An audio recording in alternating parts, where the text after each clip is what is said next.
Hello students. जो आज का हमारा टॉपिक है it is isomerism in coordination compounds. हम कोऑर्डिनेशन कंपाउंड्स पढ़ रहे हैं 12th क्लास के लिए। Isomerism in coordination compounds. देखो, आइसोमेरिज्म क्या होता है।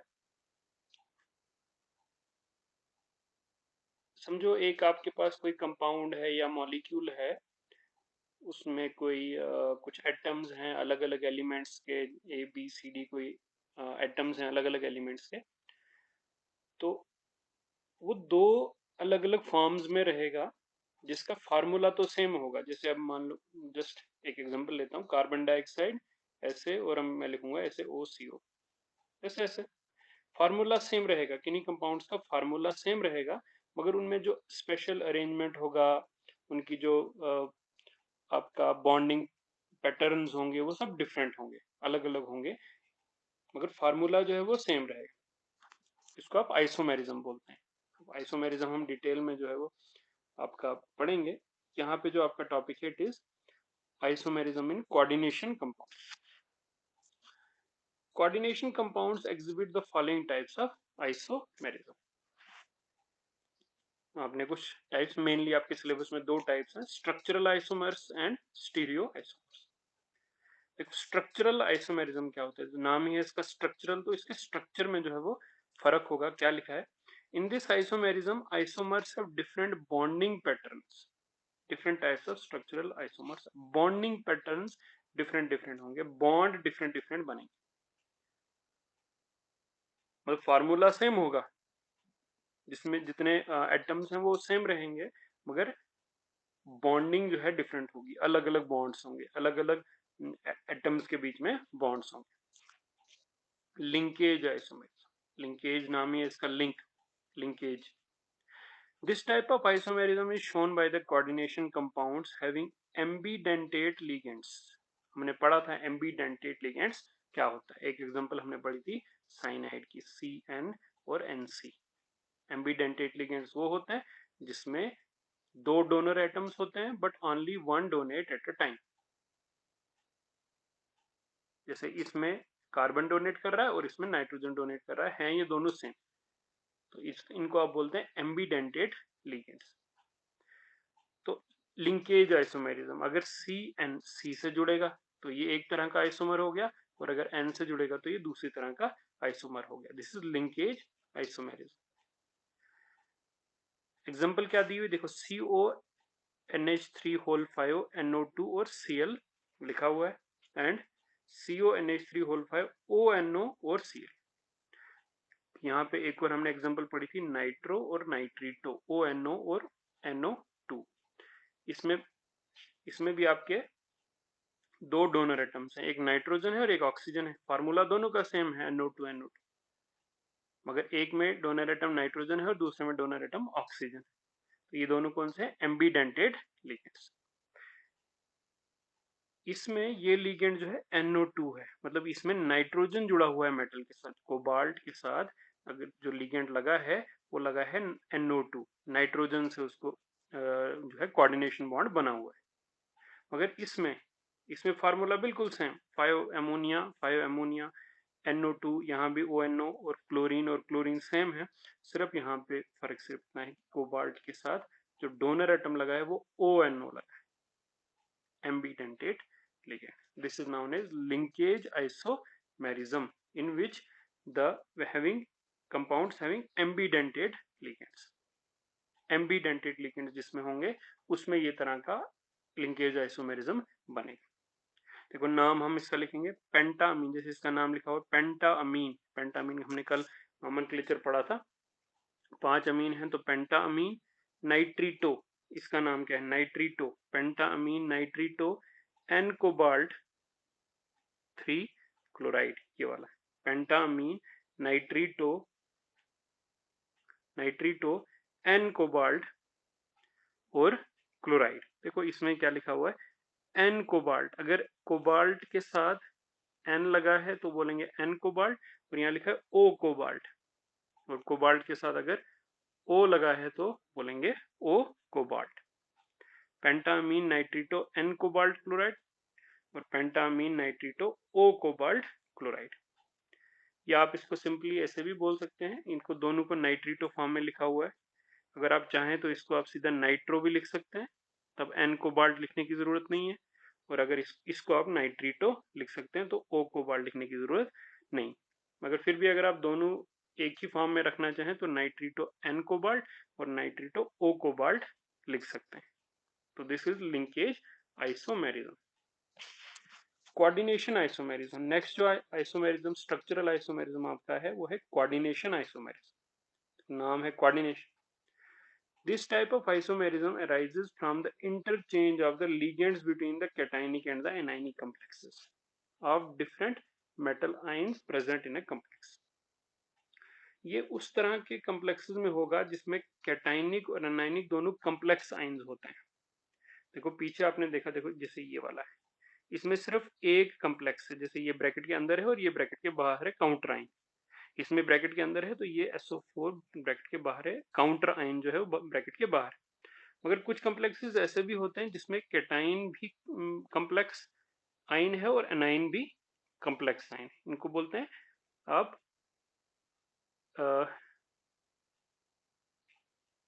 दोनों कम्प्लेक्स आइंस, एनाइन भी और कैटाइन भी दोनों कम्प्लेक्स आइंस। तो इस केस में आपका कोऑर्डिनेशन आइसोमेरिज्म जो है वो बन सकता है। होता क्या, देखो chromium ammonia whole 6 cobalt cyanide whole 6, फिर लिखा है कोबाल्ट एमोनिया और क्रोमियम साइनाइड। पहले क्रोमियम के साथ एमोनिया लगा है, फिर क्रोमियम के साथ साइनो लगा है। इस यहाँ कोबाल्ट के साथ साइनो लगा है, यहाँ पे कोबाल्ट के साथ, मतलब ये लिगेंड, ये मेटल यहाँ से यहाँ आ गया, ये मेटल यहाँ से यहाँ आ गया। क्रोमियम यहाँ से निकल के यहाँ आ गया तो बन गया क्रोमियम CN6। कोबाल्ट यहाँ से निकल के यहाँ चला गया तो बन गया कोबाल्ट। तो ये वाला आइसोमर, ये वाला आइसोमर दोनों क्या शो कर रहे हैं, कोऑर्डिनेशन आइसोमेरिज्म, जिसमें लिगेंड्स जो हैं, इंटरचेंज ऑफ लिगेंड्स हो गया, लिगेंड्स बदल गए एक दूसरे में, एक का लिगेंड यहाँ, एक का लिगेंड यहाँ चला गया। This is coordination isomerism. बाकी फार्मूला वगैरह इसका इन दोनों का सेम है। आयोनाइजेशन आइसोमेरिज्म, आयोनाइजेशन की बात हो रही है तो आप जो आपका काउंटर आयन है उसकी बात हो रही है, जो आयोनाइजेबल ग्रुप होता है, काउंटर आयन बाहर जो होता है उसकी बात हो रही है। This isomerism arises due to exchange of ionizable anion with the anionic ligand। जो बाहर वाला है ना काउंटर आयन, ये इसको आप बोलते हैं ionisable and ionisable ion. Ionisable जो टूट सकता है, आयोनाइजेबल मतलब देखो अगर ये टूटेगा तो एक तो कम्प्लेक्स आयन पूरा निकलेगा और Br नेगेटिव निकलेगा, तो इसको आप इसलिए बोलते हैं आयोनाइजेबल आयन।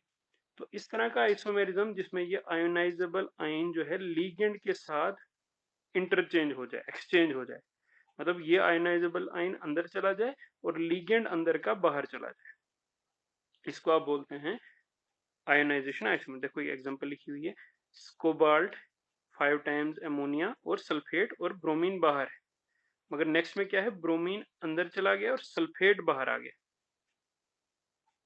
तो ये दो आइसोमर्स ऐसे बने हैं जिनको आप आयोनाइजेशन आइसोमर्स बोलेंगे, because exchange of ionizable ion हुआ किसके साथ, लीगेंड के साथ। This is ionization isomerism.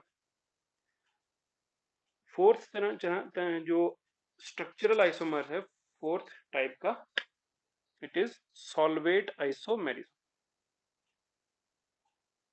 Solvate, solvate से आप याद रखें सॉल्वेंट, सॉल्वेंट का। This is also known as hydrate isomerism, hydrate isomerism भी बोलते हैं। In this isomerism water is taken as solvent.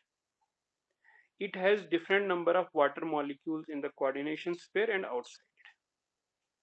Water के मॉलिक्यूल में फर्क होता है, उनके उसके नंबर में फर्क होता है।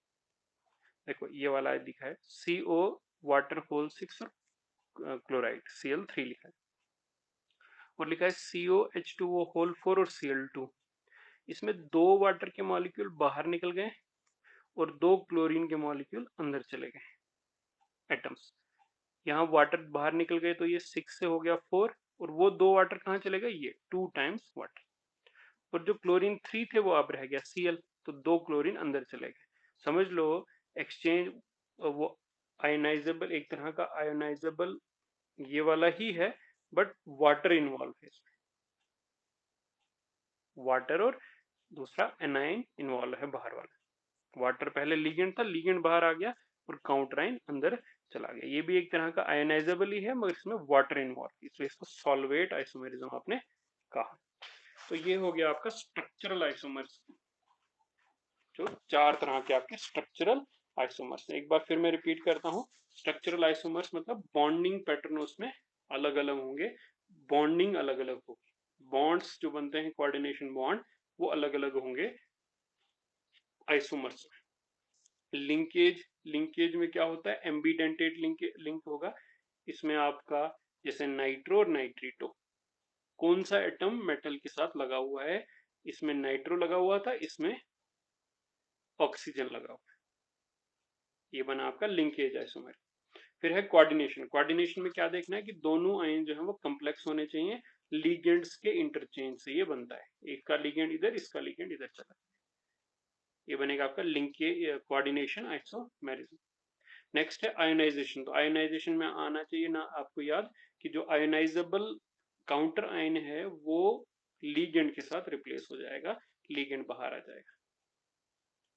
और नेक्स्ट है आपका सॉल्वेट, ये भी एक तरह का आयोनाइजेबल ही है, सिर्फ इसमें इन्वॉल्व करना है आपने वाटर, वाटर के साथ एक्सचेंज हो जाती है काउंटर जो आइन होता है, काउंटर एनाइन जो होता है।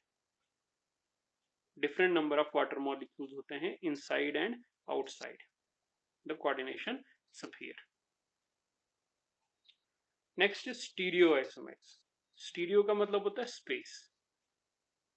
स्ट्रक्चरल आइसोमर्स में हमने पढ़ा बॉन्डिंग पैटर्न डिफरेंट होगा, स्टीरियो मतलब space, three dimensional space. Stereo isomers have the same chemical formula, formula सबका सेम होगा, दो कंपाउंड आप लेंगे उनका फार्मूला सेम होगा, केमिकल बॉन्ड्स भी सेम होंगे, जितने बॉन्ड बनने हैं वो बनेंगे, सेम बनेंगे, but they have different special arrangement.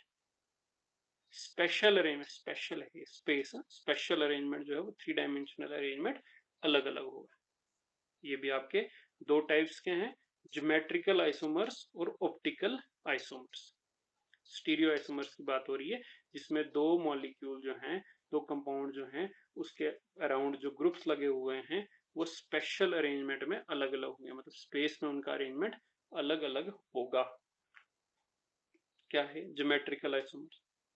It is due to the difference in geometrical arrangements of the ligands around the central metal atom. Geometrical arrangement of ligands around the central metal atom, that is cis and trans isomers.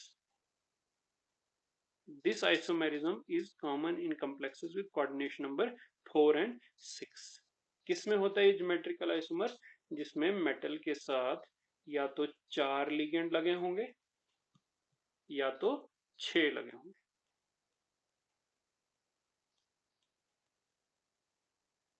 इनमें ये most common तरह का होता है सिस और trans. आपने सिस और trans पहले भी पढ़ा होगा आइसोमर्स में। सिस का मतलब होता है कि एक ही साइड, मतलब कोई ग्रुप्स लगे हैं, दो ग्रुप्स लगे हैं वो एक ही साइड में। और ट्रांस का मतलब होता है एंटी है, अपोजिट है ट्रांस। दो एक जैसे ग्रुप जो है वो एक तरफ अगर होंगे तो उसको सिस बोलते हैं, और अगर वो अपोजिट साइड होंगे तो उसको आप ट्रांस बोलते हैं। तो यही कुछ हमने इसमें देखना है। देखो एग्जांपल देते हैं, geometrical isomerism in complexes with coordination number 4, जिसमें कोऑर्डिनेशन नंबर 4 है। Tetrahedral complexes do not show geometrical isomerism. बात कर रहा है कि अगर जिसमें कोऑर्डिनेशन नंबर 4 होगा तो वो टेट्राहेड्रल भी हो सकता है, वो स्क्वायर प्लेनर भी हो सकता है, उसकी जो शेप है वो टेट्राहेड्रल भी हो सकती है। मान लो ये मेटल है और टेट्राहेड्रल शेप कुछ इस तरह की होती है, ये टेट्राहेड्रल शेप है। तो इस केस में कोई ज्योमेट्रिकल आइसोमर सिस या ट्रांस नहीं होता, क्योंकि ये सारे जो लिगेंड्स हैं वो एक ही जैसे होते हैं, चाहे उनको किसी भी डायरेक्शन से देखो टेट्राहेड्रल में वो सेम होते हैं। ठीक है, बट स्क्वायर प्लेनर की अगर बात करेंगे, स्क्वायर प्लेनर कैसा होता है, मेटल सेंटर में और एक प्लेन में, सारे लिगेंड एक प्लेन में होते हैं और वो स्क्वायर शेप में बनाते हैं ऐसे, इसको आप बोलते हैं स्क्वायर प्लेन। इस केस में आप सिस और ट्रांस जो है वो बता सकते हैं, टेट्राहेड्रल के केस में नहीं बता सकते। ये बात हो रही है coordination number 4। Square planar complexes of formula Mx2L2। दो तरह के लिगेंड्स होंगे, मेटल के साथ 4 लिगेंड लगे हैं, दो हैं एक तरह के और दो हैं दूसरी तरह के, L2X2। देखो जैसे यहाँ पे लिखा हुआ है example,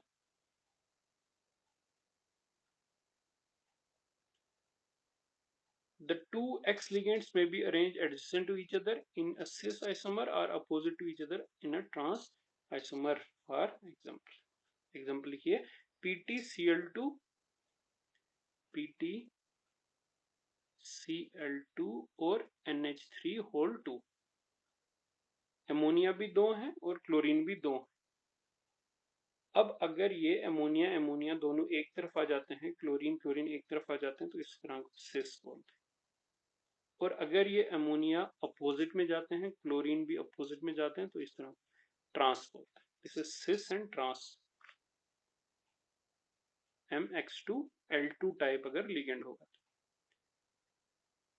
square planar complexes of the type MABXL चारों डिफरेंट भी हो सकते हैं। मान लो मेटल लगा हुआ है और ABXL कुछ ऐसा, चारों डिफरेंट है, तब उस केस में हम सिस और ट्रांस नहीं देख सकते, उतना आसान नहीं है कैलकुलेट करना। देखो X2L2 अगर होगा तो हम देखेंगे एक जैसे कैसे सेम साइड है तो बोल दिया सिस, अपोजिट साइड है तो ट्रांस। अब इस तरह का भी हो सकता है MX2AB, मान लो दो एक तरह के हैं दो एक तरह के नहीं, टोटल लिगेंड चार तरह के हैं, MXXAB। इस केस में भी आप देख सकते हैं सिस और कहाँ है ट्रांस। ठीक है, अगर X और X, बाकी हम सिर्फ इन दो को देखते हैं, बाकी जो डिफरेंट है उन दोनों को नहीं देखेंगे। अगर वो X और X एक ही तरफ है तो सिस, और अगर X यहाँ पे है B यहाँ पे तो ट्रांस। बट अगर चारों डिफरेंट होंगे, जैसे बात कर रहा है MABXL की, चारों डिफरेंट होंगे, तब आपने क्या करना है, तब आपने तीन आइसोमर, जैसे ये platinum, ammonia, bromine, chlorine, pyridine, चारों अलग है। इस केस में हम कैसे निकालेंगे सिस क्या है ट्रांस क्या है? इसमें हम क्या करेंगे, एक को फिक्स कर देंगे कहीं पे। प्लेटिनम में मान लो एक को हम फिक्स कर देंगे, अमोनिया को फिक्स कर देते हैं, इसकी पोजीशन फिक्स कर देंगे। मैं यहाँ पे लिखता हूँ, प्लेटिनम है और अमोनिया की पोजीशन हम फिक्स कर देते हैं यहाँ पे। और इसके बाद यहाँ पे लिखते हैं अमोनिया, ब्रोमीन, अपोजिट में क्लोरीन और पिरिडीन, ऐसे लिखता है। एक ये बनेगा प्लेटिनम, अमोनिया की पोजीशन नहीं चेंज करूंगा, अमोनिया की पोजीशन चेंज नहीं करूंगा, पहले ब्रोमीन लिखा था अब मैं क्लोरीन लिखूंगा, पिरिडीन और ब्रोमीन अपोजिट साइड। और तीसरा आइसोमर्स में बनाऊंगा, इसमें अमोनिया यहीं पे रखूंगा और पहले ब्रोमीन ले लिया, क्लोरीन ले लिया, अब बच गया पिरिडीन, तो पिरिडीन ले लूंगा और यहाँ पे ले लूंगा अब ब्रोमीन और क्लोरीन। तो इस तरह का मैं आइसोमर बना दूंगा। दो को मैं सिलेक्ट करूंगा, जैसे अमोनिया और ब्रोमीन कर दिया तो इसको मैं लिख दूंगा ट्रांस, इन दोनों के रेस्पेक्ट में कर रहा है, अमोनिया और ब्रोमीन ट्रांस। फिर बाकी जो है वो सिस, अमोनिया और ब्रोमीन यहाँ पे सिस, अमोनिया और ब्रोमीन यहाँ पे सिस। तो तीन तरह के आइसोमर्स इसमें बनते हैं, 2 सिस एंड 1 ट्रांस। ये सिस सिस और एक trans.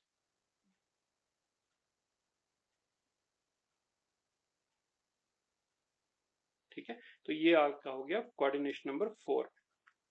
Geometrical isomerism in complexes with coordination number 6।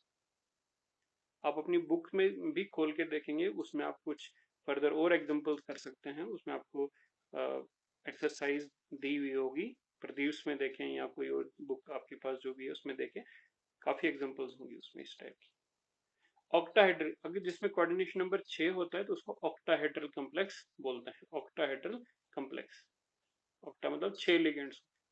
अब उसमें क्या है, MX2L4 in which two X ligands may be oriented cis or trans to each other.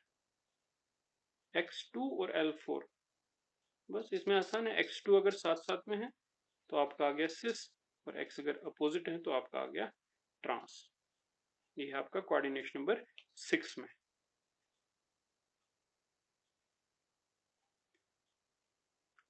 Octahedral complexes of formula M X2 A2 where X are the unidentate and A are the bidentate ligands form cis and trans isomers। कह रहा है कि जैसे X जो है वो unidentate है और A जो है वो बाइडेंटेट है। क्या मतलब है इसका? एग्जांपल से मैं आपको बताता हूँ। इसकी बात है,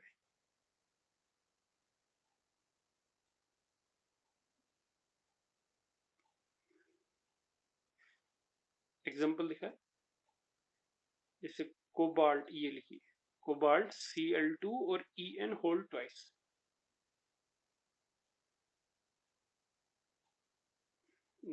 कोबाल्ट Cl2, 6 तो हैं इसमें, 6 लिगेंड्स टोटल। बोल रहा है Cl2 और En होल ट्वाइस। Cl ये तो मोनोडेंटेट लिगेंड है, मगर En क्या होता है? इथाइलिन डाइअमीन। तो इथाइलिन डाइअमीन बाइडेंटेट है, वो 2 कोऑर्डिनेशन बॉन्ड बनाता है, पता है आपको, 2 कोऑर्डिनेशन बॉन्ड बनाता है। तो इथाइलिन डाइअमीन En और En ऐसे भी हो सकता है। ये बाइडेंटेट लिगेंड है, एक एक लिगेंड जो है वो 2 बॉन्ड बनाता है। तो इस तरह का अरेंजमेंट भी हो सकता है, तो उसको हम बोलेंगे सिस, क्योंकि ये जो बाइडेंटेट लिगेंड है ये साथ एडजेसेंट पोजीशन। या ये ऐसा भी हो सकता है, CO क्लोरीन यहाँ हो और इथाइलिन डाइअमीन एक यहाँ पे और इथाइलिन डाइअमीन एक यहाँ पे, तो अब ये है ट्रांस। तो बाइडेंटेट लिगेंड में ऐसा करना है आपने कि बाइडेंटेट लिगेंड अगर वो साथ साथ में होगा तो सिस और अपोजिट साइड होगा तो ट्रांस। ये इसमें एग्जांपल है।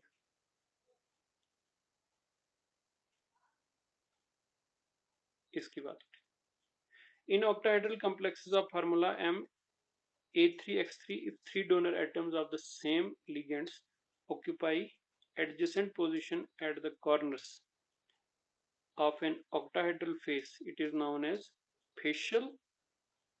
When the position are around the meridian of the octahedron, it is known as meridional isomer। Ma3X3, 3 एक तरह के 3 दूसरी तरह के, 3 एक तरह के और 3 दूसरी तरह के। अब इसमें 2 आइसोमर्स तरह के निकलते हैं, सिस और ट्रांस में, फेशियल और मेरिडियनल। क्या मतलब है इसका? देखो, ये फेशियल है, मेरिडियनल, क्या डिफरेंस है इसमें? कि अगर तीनों एक जैसे होंगे, ये 3 एक जैसे एक साथ और 3 एक जैसे एक साथ, तो ये फेशियल आ गया। क्या गया? फेशियल। और अब 3 एक जैसे नहीं है, तो जैसे 2 एक तरफ है यहाँ पे और एक यहाँ हो गए 3, और बाकी जो 3 पोजीशंस में उस पे बाकी 3, तो ये मेरिडियनल। क्या लिखा है? If 3 donor atoms of the same ligand occupy adjacent positions, अगर adjacent position है, जैसे इसमें है adjacent, तो ये हो गया फेशियल। यही आपने डिटेक्ट करना है, किसमें? Ma3X3 टाइप में। अगर ये ए तीनों एक ही तरफ है तो फेशियल आ गया, बाकी दूसरा फिर मेरिडियनल ही होगा। corners of an at the corners of an octahedral face, it is known as facial when the position are around the meridian of the octahedron, it is known as meridional isomer। और अगर meridian पे है ऐसे, मतलब समझ लो opposite axis पे, NO तो इस तरह को आप बोलेंगे मेरिडियनल। तीनों अगर सेम साइड पे हैं कॉर्नर्स पे तो फेशियल, और अगर इसमें सेम साइड पे नहीं है, देखो यहाँ नाइट्रो तीनों एक तरफ, एमोनिया तीनों एक तरफ, यहाँ नाइट्रो एमोनिया तीनों एक साइड तो है नहीं, ये अलग अलग मेरिडियंस में है, फेसेस पे नहीं। ये 3 अमोनिया की अलग पोजीशन है और इन तीनों की अलग पोजीशन, तो दिस इज मेरीडियोनल। नेक्स्ट जो है आपका, इट इज ऑप्टिकल आइसोमेरिज्म। हमने अभी तक पढ़ा स्टीरियो आइसोमेरिज्म। स्टीरियो आइसोमेरिज्म में हमने दो तरह के पढ़े, एक ज्योमेट्रिकल आइसोमेरिज्म और हम पढ़ेंगे optical isomerism. Optical means related to light. These are the complexes which have chiral structures. It arises when mirror images cannot be superimposed on one another. These mirror images are called enantiomers. The two forms are called dextro and levo forms. Optical isomerism, इसमें क्या होता है, इसमें आपका जो central metal atom है वो chiral होता है। कायरल मतलब ऑप्टिकली एक्टिव होता है। इस तरह के कम्प्लेक्सेस पे क्या होता है, ऑप्टिकल एक्टिविटी क्या होता है, मतलब कोई कम्प्लेक्स है तो उस पे अगर आप लाइट डालते हैं तो वो उस लाइट को रोटेट करता है। लाइट की डायरेक्शन जो है उसको रोटेट करता है। अगर वो ऐसे क्लॉकवाइज करता है तो उसको डी फॉर्म डेक्स्ट्रो रोटेटरी बोलते हैं, और अगर वो एंटी क्लॉक लेफ्ट साइड करता है तो इट इज लीवो रोटेटरी। मतलब आपका ये है कि कोई कम्प्लेक्स है आपके पास, इस कम्प्लेक्स में आपने लाइट पास करवाई और वो उसने उस लाइट को रोटेट करवा के अगर वो उसको क्लॉकवाइज रोटेट कराता है तो उसको डेक्स्ट्रो रोटेटरी बोलते हैं, अगर एंटी क्लॉकवाइज करवाता है तो लीवो रोटेटरी बोलते हैं। तो दो फॉर्म्स इसके आते हैं, और ये तभी हो सकता है जब ये ऑप्टिकली एक्टिव होगा, और ये तभी होगा जब ये कायरल होगा। कायरल मतलब ऑप्टिकली एक्टिव सब्सटेंस होना चाहिए, वो रोटेट करवाना चाहिए। अगर रोटेट नहीं करवाता इसका मतलब वो ऑप्टिकल एक्टिविटी शो नहीं करता है, ऑप्टिकल एक्टिविटी शो नहीं करता है। तो ये कैसे बनते हैं, आपके पास दो कम्प्लेक्सेस हैं और अगर वो उनकी आप मिरर इमेज बनाते हैं, देखो एग्जैक्टली क्या है, मिरर इमेज है, एक दूसरे बीच में मिरर रखा है तो मिरर इमेज है। जब मिरर हम इमेज बनाते हैं तो अपोजिट हो जाती है वो मिरर में अपोजिट हो जाती है। और उसके बाद ये जो दो मिरर इमेज, इसको उठा के अगर हम इसके ऊपर बिठा देंगे तो क्या ये सुपर इम्पोज होगी? नहीं, ये सुपर इम्पोज नहीं होगी। सुपर इम्पोज होने का मतलब होता है, मान लो जैसे ए, अगर इसकी मिरर इमेज आप बनाते हैं तो बनेगी ए, और जब इस ए को उठा के आप इसके ऊपर रखेंगे तो ये बिल्कुल सुपर इम्पोज हो जाएगा। इसका मतलब ये ऑप्टिकल एक्टिविटी शो नहीं करेगा, ये सुपर इम्पोज हो रहा है, ऑप्टिकल एक्टिविटी शो नहीं करेगा। पर अगर एक एग्जांपल लेंगे बी की, मिरर रख दो तो यहाँ पे बी ऐसा बनेगा, और जब आप इस बी को उठा के इस पे रखेंगे तो ये सुपर इम्पोज नहीं होगा, तो ये ऑप्टिकल एक्टिविटी शो करेगा। इस तरह के इनको आप बोलते हैं एनांशोमर्स। क्या बोलते हैं? एनांशोमर्स। यही ये बोल रहा है, which cannot be superimposed on one another. These mirror images are called enantiomers. The two forms are dextro and levo. एक को D form, दूसरे को L। Tetrahedral complexes with formula MAB2 show optical isomers, and octahedral complexes cis form exhibit optical isomerism. जो आपका tetrahedral में AB2 whole twice, ये भी show करेगा इस टाइप का अगर होगा तो, और कम्प्लेक्स जिसमें 6 ऑक्टाहेड्रल, जिसमें 6 होंगे। एग्जांपल लिखिए CEN whole thrice, ethylene diamine 3, क्योंकि ये बाइडेंटेट लिगेंड है, इथाइलिन डाइमीन बाइडेंटेट लिगेंड है, एक जो है वो दो बनाता है तो 3 कितने बनाएंगे? 6। Ethylene diamine ethylene diamine ethylene diamine. जब इसकी आप मिरर इमेज बनाएंगे इस टाइप की तो ये कुछ इस तरह की बनेगी, और जब इसको आप इम्पोज करेंगे तो ये इसके ऊपर सुपर इम्पोज नहीं होगी, और नहीं होगी का मतलब है कि ये ऑप्टिकली एक्टिव है, ऑप्टिकल आइसोमर शो करेगा। इसमें ये वाला जो आइसोमर है, इन दोनों को आप बोलेंगे एनांशोमर्स, और ये लाइट को एक साइड रोटेट करेगा और ये लाइट को दूसरी साइड रोटेट करेगा। This is optical isomerism. ठीक है, मैं आपको फिर से वो बना के दिखाता हूँ। ऐसे 6 हैं, इसमें कुछ इस तरह का लिखा हुआ है ई एन, यहाँ पे ई एन और ई एन। ये इसकी जब मिरर इमेज बनाएंगे आप ऐसे कोबाल्ट, तो ये इस तरह की बनेगी। ई एन यहाँ, यहाँ ई एन और यहाँ पे ई एन। तो जब इसको उठा के आप इधर रखेंगे तो ये सुपर इम्पोज नहीं होगा। सुपर मतलब ये उसके ऊपर नहीं बैठेगा, नहीं बैठेगा तो ये ऑप्टिकली एक्टिव है। ऑप्टिकली एक्टिव है तो ये एक डी फॉर्म बन जाएगी और दूसरी एल फॉर्म बन जाएगी आपकी।